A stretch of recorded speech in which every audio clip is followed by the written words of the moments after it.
شاء الله هنعمل مع بعض ميني بيتزا سريعة بدون خميرة بطريقة سهلة جدا. خليكم معايا عشان تشوفوا الطريقة للآخر. لو أول مرة تشوفوا القناة ما تنسوش تعملوا سبسكرايب ولايك وشير للفيديوهات.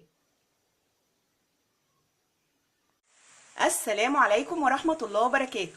أهلا بيكم يا حبايب قلبي في قناة ديك البرابر. النهاردة إن شاء الله هنعمل مع بعض ميني بيتزا سريعة بدون خميرة، هنعملها بطريقة سهلة جدا. المقادير اللي معايا كوبايتين دقيق، رشة ملح، رشة سكر، معلقة صغيرة هرمية بيكنج باودر، معلقتين كبار زيت، ومية للعجن. نبدأ ونسمي على بركة الله. بسم الله. هجيب بولة وهنزل فيها كوبايتين الدقيق، وهنزل عليهم برشة سكر ورشة ملح ومعلقة صغيرة هرمية بيكنج باودر،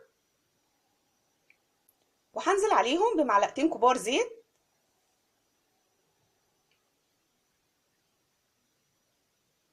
بسم الله.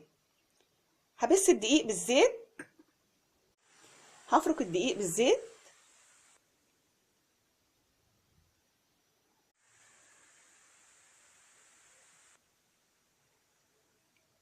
تمام كده. شربت الدقيق بالزيت بمعلقتين الزيت. هعجن بالميه. بسم الله.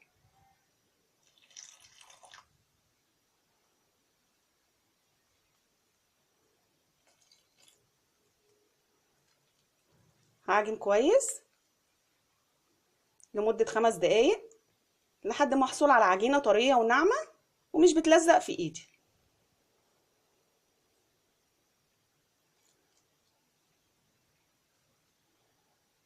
خلاص عجنت العجينة كويس جدا لمدة 5 دقايق لحد ما بقت طرية وناعمة ومش بتلزق في ايدي. هغطيها واسيبها ترتاح لمدة 10 دقايق. لحد ما ترتاح العجينة هنحضر مع بعض توبينج البيتزا.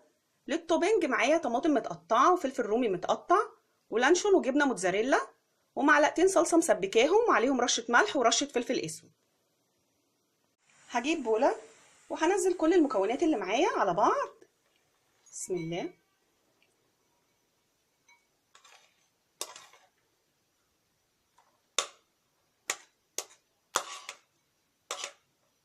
هقلبهم على بعض عشان اسهل على نفسي وانا بحط التوبينج على ميني بيتزا. تمام كده. بقلبهم مع بعض عشان اسهل على نفسي. احط معلقة واحدة بس من الحشو على كل ميني بيتزاية.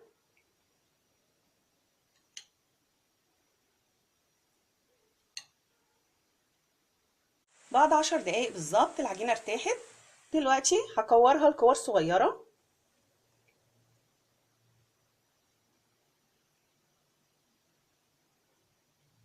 حلو قوي الحجم ده. وهرص الكور بعيد عن بعض حاجة بسيطة في صاج دهناه بالزيت. خلاص رصيت الكور في صاج دهناه بالزيت. هجيب كوباية وهضغط على كورة كورة اهو زي ما انتوا شايفين.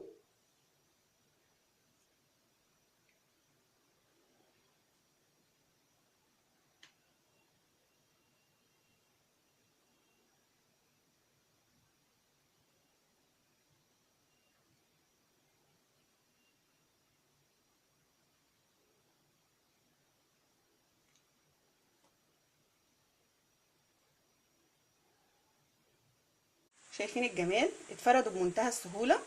دلوقتي هجيب الصلصة، هحط على كل واحدة الصلصة كده.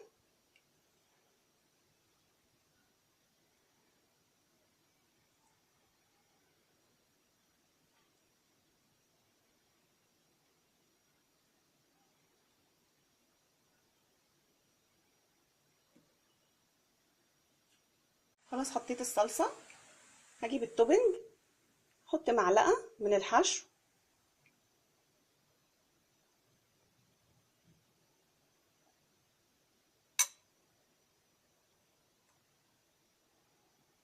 احاول اظبط الدنيا ما يوقعش حشو على الصاج عشان ما يتحرقش.